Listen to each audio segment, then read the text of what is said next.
जय माता दी। गुप्त नवरात्रि के दूसरे पावन दिवस पर मां भगवती के उस रहस्यमय और करुणामय स्वरूप की उपासना की जाती है जिन्हें मां तारा के नाम से जाना जाता है।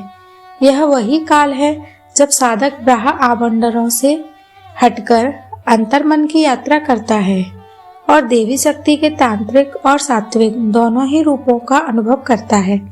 मां तारा की महिमा का संबंध समुद्र मंथन की उस दिव्य कथा या घटना से जोड़ा जाता है जब देवताओं और असुरों द्वारा अमृत की प्राप्ति हेतु क्षीर सागर को मथा जा रहा था। उस मंथन से सबसे पहले हलाहल नामक भयंकर विष उत्पन्न हुआ, जिसकी तीव्रता से तीनों लोग कांप उठे और संपूर्ण सृष्टि के नाश का भय उत्पन्न हो गया। देवता, असुर, ऋषि और समस्त प्राणी भयभीत होकर भगवान शिव की शरण में पहुंचे और करुण पुकार करते हुए उनसे इस विष से रक्षा करने की प्रार्थना की। तब लोक कल्याण की भावना से प्रेरित होकर भगवान महादेव ने उस हलाहल विष को अपनी अंजलि में धारण किया और उसे अपने कंठ में स्थिर कर लिया। विष को ना तो मुख में जाने दिया और ना ही उदर में। इसी कारण उनका नाम नीलकंठ वर्ण का हो गया और वे नीलकंठ कहलाए। किंतु उस विष की उग्रता इतनी अधिक थी कि महादेव के शरीर में असहनीय ज्वाला उत्पन्न हो गई और उनकी चेतना क्षीण होने लगी। तभी देवी शक्ति मां पार्वती मां तारा के रूप में प्रकट हुई और अपने दिव्य मातृत्व भाव से भगवान शिव को अपने अंक में लेकर उन्हें शीतलता प्रदान की। मां तारा की करुण दृष्टि और दिव्य ऊर्जा से महादेव की उष्णता शांत हुई और इस प्रकार जिस शिव ने संसार को बचाया उसी शिव को मां तारा ने अपनी ममता से संरक्षण दिया। इसी कारण मां तारा को संपूर्ण सृष्टि की रक्षिका, करुणा की अधिष्ठात्री और महाविद्याओं में सर्वाधिक सुलभ कहा गया है। तारा शब्द का अर्थ है वह जो पार लगाती है, जो अज्ञान के अंधकार से ज्ञान के प्रकाश की ओर ले जाती है। वे नक्षत्र के समान स्वयं जलकर दूसरे को प्रकाश देने वाली हैं, जो साधक को संसार के बंधनों से मुक्त कर मोक्ष की ओर अग्रसर करती हैं। उनका स्वरूप मां काली के समान उग्र होते हुए भी करुणा से पूर्ण है। नीले वर्ण से युक्त मां तारा शिव के वक्ष स्थल पर स्थिर रहती हैं और उनके चार भुजाओं में कमल, खड्ग, कपाल और कैंची जैसे आयुध हैं, जो यह दर्शाते हैं कि वे माया का छेदन कर ज्ञान प्रदान करती हैं। कहा जाता है कि मां तारा की साधना से अचानक जीवन में स्थिरता, धन, विवेक, भय मुक्ति प्राप्त होती है। वे दसों दिशाओं की ऊर्ध्व दिशा की अधिष्ठात्री देवी हैं और नील सरस्वती के रूप में साधक को वाणी, बुद्धि और आत्मज्ञान प्रदान करती हैं। तंत्र और पुराणों में वर्णित है कि जो भक्त गुप्त नवरात्रि में श्रद्धा और संयम के साथ मां तारा का स्मरण करता है, उसके जीवन से असुरक्षा, भ्रम और मानसिक पीड़ा दूर हो जाती है और उसके भीतर मातृत्व की शीतल ऊर्जा प्रवाहित होने लगती है। यही कारण है कि गुप्त नवरात्रि के दूसरे दिन मां तारा की कथा श्रवण करने से साधक को अदृश्य रूप से देवी की कृपा प्राप्त होती है और उसके जीवन की अनेक बाधाएं स्वतः शांत होने लगती हैं। गुप्त नवरात्रि के दूसरे दिन सात्विक मार्ग से उपासना करने वाले भक्त मां दुर्गा के ब्रह्मचारिणी स्वरूप की आराधना करते हैं। यह वही रूप है जो तप, संयम, त्याग और धैर्य का प्रतीक है।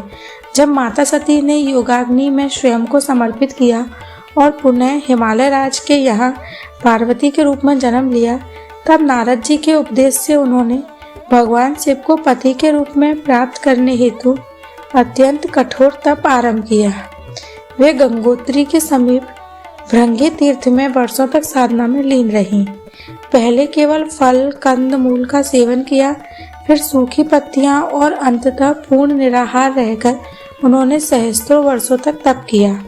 पत्तों का भी त्याग करने के कारण वे अपर्णा कहलाई और इसी ब्रह्मचर्य व तप के कारण उनका नाम ब्रह्मचारिणी पड़ा। यह स्वरूप दर्शाता है कि साधना केवल बाह्य नहीं होती, बल्कि आत्म संयम ही सबसे बड़ा तप है। पुराणों में एक कथा आती है जब है वंश के क्षत्रियों के अत्याचार से भृंगुवंशी ब्राह्मणों का संहार होने लगा, तब भयभीत होकर ब्राह्मण स्त्रियां हिमालय की शरण में गईं। वहां मिट्टी की गौरी बनाकर उपासना करने लगी।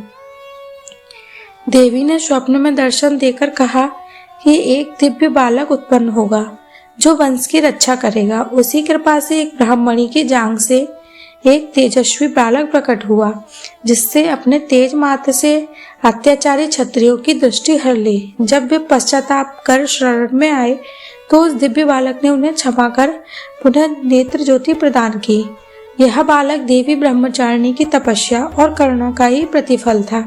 यह कथा हमें सिखाती है, जब अन्याय अपनी सीमा पार करता है तब देवी शक्ति किसी न किसी रूप में धर्म की रक्षा हेतु प्रकट होती है। माँ ब्रह्मचारिणी का स्वरूप अत्यंत शांत और ज्योतिर्मय है। उनके एक हाथ में जपमाला, दूसरे में कमंडलू निरंतर साधना और वैराग्य का प्रतीक है। उनकी उपासना से आलस्य, अहंकार, लोभ, असत्य का नाश होता है, मन स्थिर होता है और जीवन में संयम, विवेक और धैर्य का विकास होता है। गुप्त नवरात्रि के दूसरे दिन जो भक्त प्रातः स्नान कर सात्विक भाव से माँ ब्रह्मचारिणी का स्मरण करता है, उसे तप का बल, आत्मविश्वास और मानसिक स्थिरता प्राप्त होती है। कहा जाता है इस दिन माँ का ध्यान करने से साधक के पूर्व जन्मों के संस्कार भी शुद्ध होने लगते हैं और वह धीरे धीरे आत्मोन्नति की ओर अग्रसर होता है। गुप्त नवरात्रि का यह दिन केवल पूजा का नहीं बल्कि आत्म परिवर्तन का दिन है। जो भक्त श्रद्धा से माँ तारा, माँ ब्रह्मचारिणी की कथा का श्रवण करता है, उसके जीवन में अदृश्य रूप से देवी की कृपा कार्य करने लगती है। भय शांत होता है, बुद्धि निर्मल होती है और जीवन का मार्ग स्पष्ट होने लगता है। यही इस पावन कथा का गूढ़ फल है। अब इसी के साथ आज की पावन कथा यहीं विश्राम लेती है।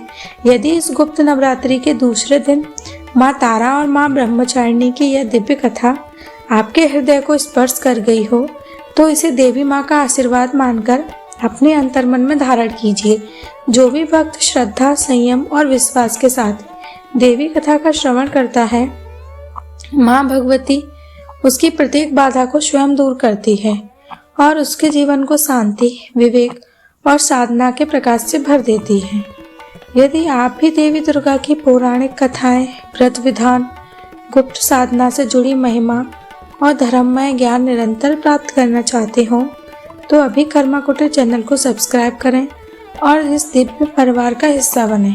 इस कथा को अपने प्रियजनों के साथ अवश्य साझा करें, क्योंकि देवी कथा का दान सबसे श्रेष्ठ माना गया है।